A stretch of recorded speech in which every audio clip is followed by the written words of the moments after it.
When the body of a teenage girl was found murdered, the tiny town of Wausau in Wisconsin was gripped by fear. Everyone worried they might be the next victim of the ruthless intruder.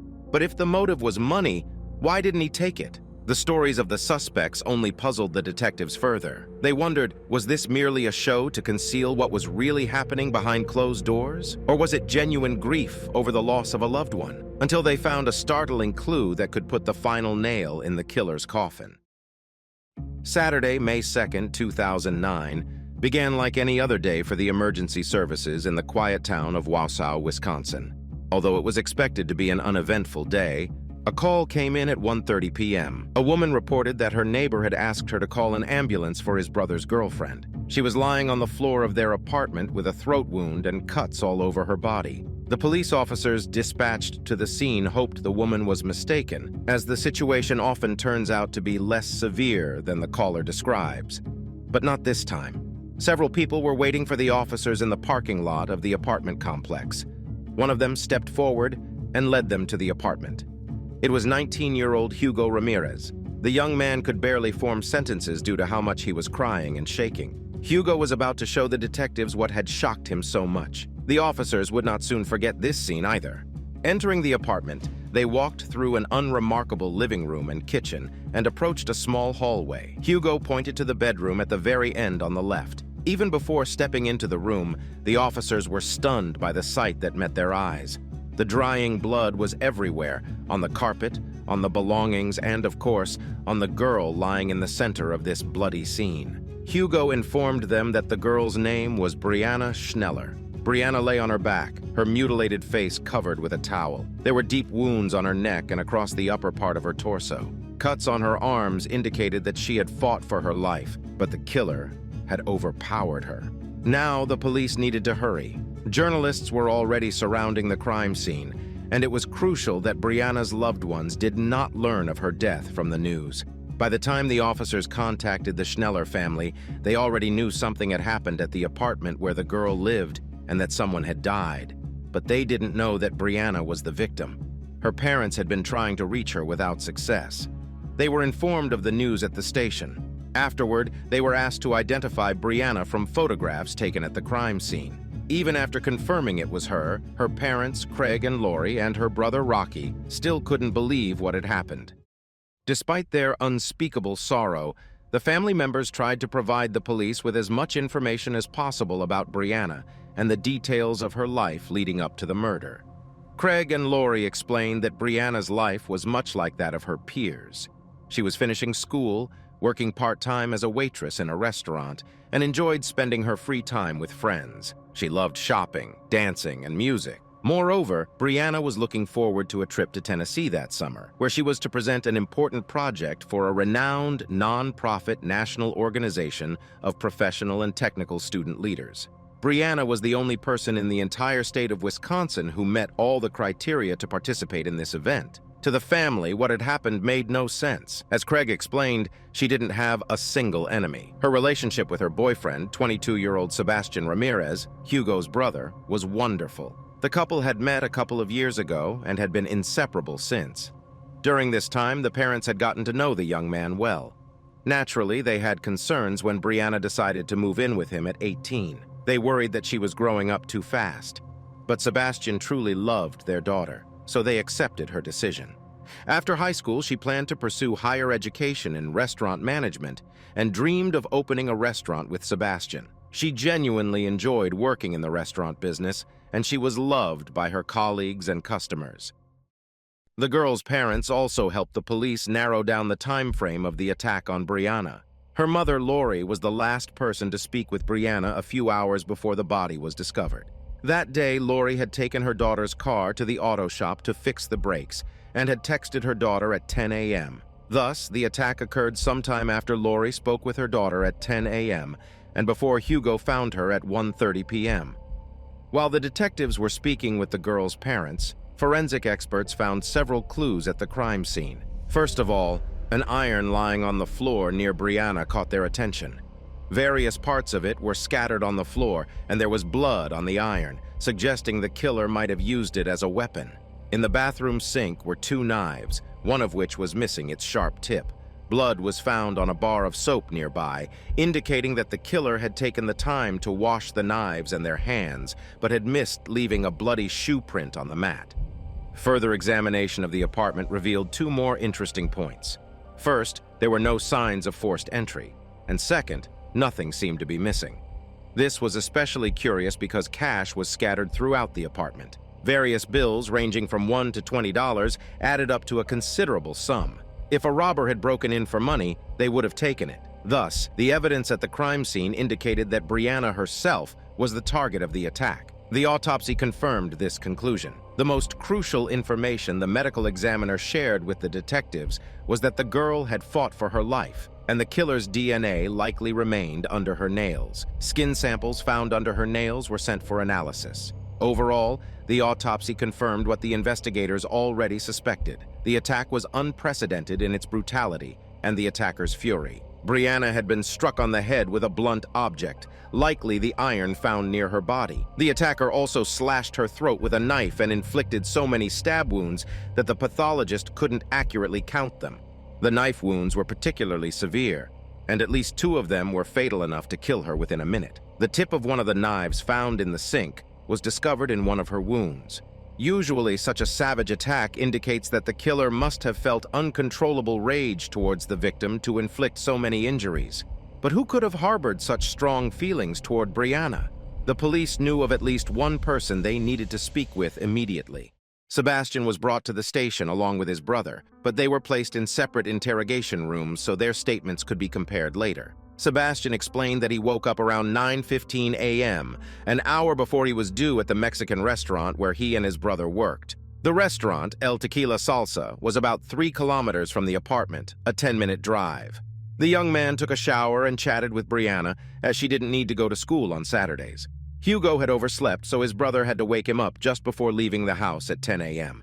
By 10:15 a.m., Sebastian was already at work and was there when he received the call informing him about what had happened to his girlfriend. Hugo's story began much like his brother's version. After being woken up by his brother, he quickly got ready and left the house 15 minutes after Sebastian. Nothing unusual happened at work. At 1:20 p.m., Hugo went on a break and drove home to take a short nap. Entering the apartment, he initially didn't notice anything out of the ordinary. He walked down the hallway and into his room, but he soon felt uncomfortable as if something was wrong. That's when he noticed that Sebastian's room door was open. Hugo peeked inside and to his horror saw Brianna lying on the floor. Rushing over, Hugo started shouting her name, begging her to get up, to wake up, but she didn't respond. Only then did he notice how much blood there was in the room. He tried to dial 911, but his mind suddenly stopped working and his hands were shaking so badly he couldn't even press the buttons. He then ran downstairs, where through his panic he tried to explain to a neighbor that they needed to call for help. The young men seemed genuinely devastated by what had happened. Investigators wanted to believe them, but they knew they needed evidence to confirm their innocence. It was possible they were simply excellent actors, or were hiding remorse beneath a mask of grief and pain. Since both brothers' stories were identical, detectives considered the possibility that one of them committed the crime and the other was covering for him. In such a scenario, Sebastian seemed to have a potential motive to kill Brianna. Officers questioned the brothers about their relationship with Brianna, whether there were any issues, quarrels, or jealousy. Sebastian categorically denied any problems and stuck to his story. Brianna was the love of his life, and they were looking forward to a happy future together. Hugo was questioned with even greater scrutiny, especially after it was revealed he was supposed to work until 3 p.m. that day, but had changed his break time with a colleague due to a hangover, wanting to go home and rest. Detectives wanted to know if anything had happened between him and Brianna. Were there arguments? Perhaps Hugo also had romantic feelings for her, but Sebastian proved to be a more successful rival. However, Hugo vehemently denied this. Brianna was like a sister to him. He knew how deeply she and Sebastian loved each other, and he would never stand in their way. These interrogations continued for hours, but no matter what the police asked, Hugo and Sebastian stood by their stories. However, the brothers were able to clarify the issue of the scattered money found throughout the apartment. It was Hugo's tips. Previously, he used to carefully count all the money, but lately he had become lazy. When he came home, he simply emptied his pockets wherever, always promising himself to deal with it later. After obtaining DNA samples from the brothers, They were released, but in the eyes of the detectives, they remained the only suspects in Brianna's murder. Therefore, their next task was to either confirm or disprove the brothers' testimonies. Colleagues from the Mexican restaurant El Tequila Salsa confirmed that the young men were at work. Moreover, the restaurant had surveillance cameras, including ones that recorded the kitchen area. After reviewing the footage, the police confirmed that Sebastian arrived at work first at 10:13 a.m. and did not leave until after Brianna's body was discovered. Hugo arrived at work a few minutes later and took his break at 1:20 p.m., just as he had stated.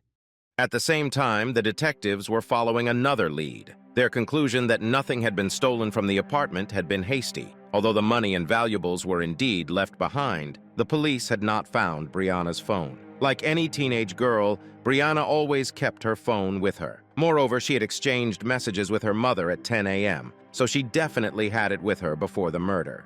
This greatly interested the police, as the phone could contain something crucial to solving her murder. Therefore, the detectives made finding the phone their priority. They contacted Brianna's service provider. The phone company pinged the device and not only found that it was on, but also pinpointed its exact location. The detectives took one look at the address and were stunned. They knew this place. More than that, they had just been there. The phone was located near the El Tequila Salsa restaurant, where the brothers Sebastian and Hugo worked. The detectives rushed to the location to find and seize the device as quickly as possible. Upon arrival, they realized that the coordinates were not for the restaurant itself, but for the parking lot of the shopping center where the restaurant was located.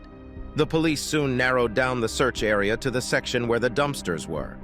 The detectives were reluctant to sift through all the garbage bags and had a simple yet brilliant idea. They called the phone, opening the dumpsters one by one. Finally, they heard the ringtone. Carefully moving the contents of the dumpster, the officers saw a light-colored bag through which the phone's screen light was visible. The bag contained several items, not just the phone. The police were eager to open it, but had to send it to the lab first because it could have DNA on it, especially on the top where someone had carefully twisted it closed. However, the detectives could already make one conclusion. This was not an ordinary bag, but a bag with the logo of the El Tequila Salsa restaurant, which customers used for takeout orders. The circle around the brothers was tightening more and more. Of course, they seemed to have an alibi, but the investigators couldn't believe that anyone else had committed the murder. Moreover, the pathologist couldn't determine the exact time of the girl's death to the minute. What if the crime happened a little earlier than they assumed? The girl had communicated with her mother at 10 a.m. Immediately after that, one of the brothers, or even both, killed Brianna, quickly got ready, and showed up at work at 10:15 a.m. Then they threw the bag with the evidence into the trash bin near the restaurant, hoping no one would find it. After the forensic experts collected DNA samples from the bag, it could finally be opened. Inside, in addition to Brianna's phone, there were warm gloves, but from different pairs, with one of them stained with blood, and also women's underwear, 2 pairs of panties. The investigators had expected anything, but not this. They had more questions than answers. According to Sebastian, the underwear belonged to Brianna. One of the gloves likely had been taken from the apartment as well. However, these items contradicted all the theories the detectives had been considering. If Hugo or Sebastian had committed the crime, it would be absurd for them to take the girl's underwear. But Sebastian and Hugo did not kill the girl. After examining Brianna's phone, investigators saw that her last conversation was not with her mother, but with a friend. Brianna sent her last message at 10:23, when the brothers had already definitely arrived at the restaurant, as confirmed by surveillance cameras. The entire investigation turned upside down. The police had never considered any other suspects besides the Ramirez brothers, but it turned out that both were completely innocent. So, who was the killer? And why did they dispose of the bag with evidence right near the El Tequila Salsa restaurant? Now, the detectives had to add a multitude of names to their list of suspects, employees and patrons of the El Tequila Salsa restaurant. They considered it highly unlikely that someone unrelated to the restaurant killed Brianna, collected incriminating evidence, and disposed of it right near the restaurant. Therefore, they first reviewed the list of employees, and one name caught their attention: Luciano Sanchez Ramos. The young man worked as a dishwasher at the restaurant and lived in the same building as Brianna. But most importantly, he was home on the morning of the murder. He arrived at work half an hour after Brianna sent her last message to her friend. When the police brought him in for questioning, he did not show much willingness to talk. Perhaps this was due to his immigration status or just a general distrust of the police. Nevertheless, he agreed to provide a DNA sample. The detective asked if anyone could verify his alibi, even partially. Luciano said there was someone, his colleague, the restaurant's cook Raul, who gave him a ride to work. The police spoke with Raul, who confirmed that he picked up Luciano. Raul honked his horn, and within a couple of minutes, Luciano came out of the house, behaving as usual. The investigators wanted some reliable confirmation of this and hoped that surveillance cameras might reveal what Luciano did that morning. Did he really just go to work at 11 a.m., or did he stop by the dumpster to dispose of the evidence? Unfortunately, all the restaurant's cameras filmed only inside the establishment. However, there was a gas station across from the dumpsters that had its own surveillance cameras. The quality of the footage left much to be desired, and the dumpsters were far from the gas station. Still, these videos provided invaluable help to the investigation. On May 9th, the police finally finished reviewing all the footage from the restaurant and the parking lot where the dumpsters were located. Individually, these videos were not very useful, but when the detectives correlated the timestamps, they obtained a much clearer picture of what had happened. At 1:16 p.m., one person exited through the restaurant's back door. Simultaneously, only one person approached the dumpster. It was 22-year-old restaurant cook Raul Ponce Rocha. He threw away the trash, quickly returned to the restaurant kitchen, and washed his hands. What was even more interesting was that Raul was the only one who left the restaurant during the time frame when Brianna's murder was committed. At 10:21 a.m., just a few minutes after the Ramirez brothers arrived at work, he exited through the back door to go pick up Luciano and returned at 10:56 a.m. Notably, he left wearing a brown hoodie but returned without it. He confirmed that he and Luciano did not make any stops on their way back to work. The detectives asked him why he was gone for 35 minutes when the trip to pick up Luciano should have taken a maximum of 20 minutes. Where did the extra 15 minutes go? Raul was surprisingly stubborn and did not attempt to explain. The detective then asked about the cuts on his hands. Raul explained that as a cook, he frequently handled knives and had cut himself about 3 weeks ago, although the cuts looked fresh. While the investigators were confident that they had the right suspect, one question continued to trouble them. Why did Raul attack Brianna, and with such brutality? After all, he barely knew her. The Ramirez brothers had always treated him well, considering him a jovial fellow who often told funny stories and never had any quarrels with them. But detectives soon found the answer to this question. The police had enough evidence to obtain a DNA sample from Raul and a search warrant for the house where he lived with his parents and brothers. To prevent him from fleeing, they detained him based on his illegal immigration status. During the search of his bedroom, police found a glove that matched the one found in the dumpster, a sweatshirt with strands of hair that could belong to Brianna, and, finally, under the mattress, several adult videos and 4 pairs of women's panties. Everything fell into place when officers remembered Brianna's mother Lori's words about how she had taken her daughter's car to the auto repair shop that day. On the morning of May 2, 2009, Raul arrived at the restaurant around 9 a.m. On his way, he passed by the house where the girl lived and noticed that her car was not in its usual spot. He made a fatal mistake, assuming she wasn't home. Knowing that Hugo and Sebastian would soon arrive for work, he decided it was a perfect opportunity to add to his modest collection and steal something from Brianna's belongings. Just minutes after the Ramirez brothers arrived for work, Raul left, got into his car, and under the pretext of picking up Luciano, headed to the girl's house. He didn't immediately signal Luciano and instead went into the apartment where the brothers and Brianna lived. The lock on the apartment door was not very secure and could easily be opened with a plastic card. He entered the apartment. If the girl had caught him in the act, Raul could have claimed he was looking for the brothers and that the door was open. But most likely, the girl caught him stealing her underwear. Realizing she could identify him, Raul panicked, first hitting her with an iron and then slashing her throat with a knife, inflicting several other wounds. Detectives speculate that he began to derive pleasure from the process. Otherwise, it's unclear why he would strike her multiple times with 2 knives. After the murder, he quickly tried to clean up and took the evidence with him, as he still needed to pick up Luciano. He then returned to work as if nothing had happened and disposed of the evidence packet. All doubts about Raul's involvement disappeared when the lab results arrived. His DNA was found on the knife, the packet, the gloves, the iron, and under Brianna's fingernails. The hair on his sweatshirt also belonged to the victim. Furthermore, a blood-stained shoe print in the bathroom matched the size and pattern of Raul's shoes that he wore on the day of the murder. Raul was charged with Brianna's murder. The trial began in 2011. Initially, during interrogations, Raul claimed he had never spoken to Brianna and never entered the house where she lived. However, by the start of the trial, his story changed. Despite almost pinning the murder on Sebastian and Hugo, Raul showed no remorse and decided to accuse an innocent third person of the crime. He claimed that he had entered the apartment but left, leaving behind his colleague Sergio Juarez Gutierrez, who Brianna was discussing something with in another room.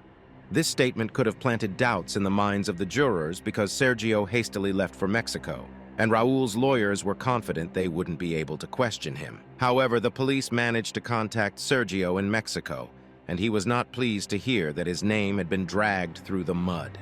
He returned for the trial and proved that he was nowhere near Brianna on the day of the murder. Sergio had returned to Mexico shortly before the murder to take care of his father, who had cancer. No one expected Sergio to appear in court, and it was a serious blow to the defendant's defense. It took the jurors only 90 minutes to find Raul guilty of first-degree murder, robbery, and theft. He was sentenced to life imprisonment without the possibility of parole. Thus, a young woman lost her life due to a tragic mistake. Raul did not enter the apartment with the intention of killing her. But why did he choose murder instead of being charged with unlawful entry? Was he afraid of being deported? That everyone would find out about his collection? Or did he simply not realize the consequences of his actions? Did he cover Brianna's face with a towel, unable to face what he had done? Brianna's father admitted that he wanted to talk to Raul, perhaps to ask him all these questions. However, Raul declined his offer to meet. He never took responsibility for the crime. His decision was based solely on the assumption that Brianna wasn't home. After the trial, Lori Schneller said that the verdict wouldn't bring back her daughter, but would allow them to live on. "We are glad that justice was served for her," she said. "I don't know if there will ever be a day like before, but it has become a little easier after the verdict."